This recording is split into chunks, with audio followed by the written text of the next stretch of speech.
there was a punishment designed not just to kill, but to break the human body and the human spirit, long before death ever came. Crucifixion did not begin with Rome. It existed in earlier empires, as early as the 6th century before Christ, used by the Persians, but Rome would take it further.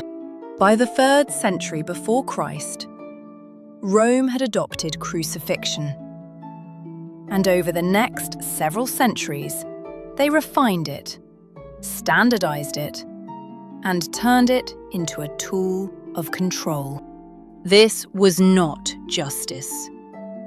It was a warning, a public display, a message to anyone who would resist, obey, or suffer the same fate.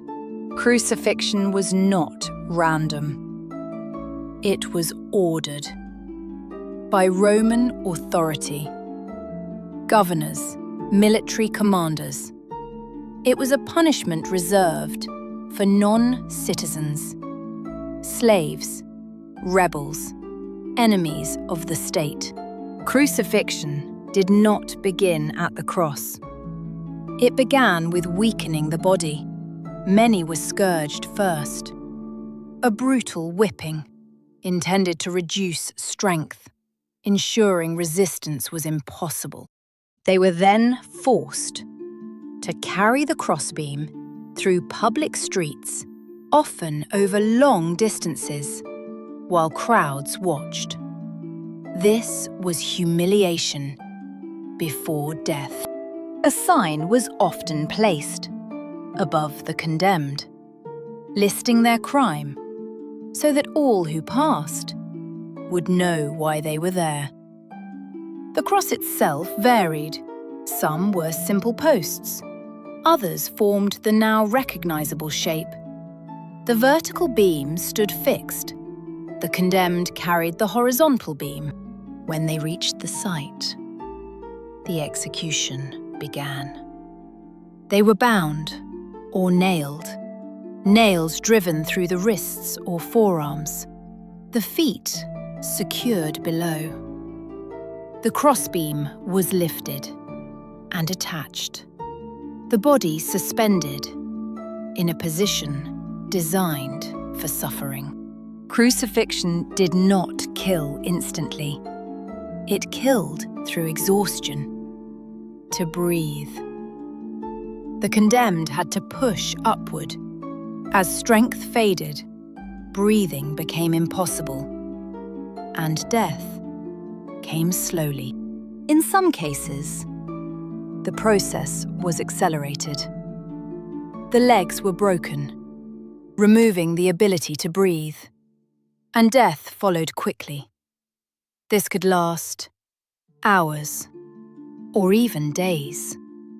They were left exposed to heat, cold, thirst, to the open sky. There was no escape, only time. Roman soldiers enforced the process. They guarded the site. They ensured the sentence was carried out. This was not chaos. This was procedure. Between 73 and 71 before Christ, a rebellion shook Rome, led by Spartacus, a former gladiator who led thousands in revolt. Rome responded with overwhelming force, led by Marcus Licinius Crassus. After the rebellion was crushed, over 6,000 captured slaves were crucified along the Appian Way, miles of crosses stretching across the horizon.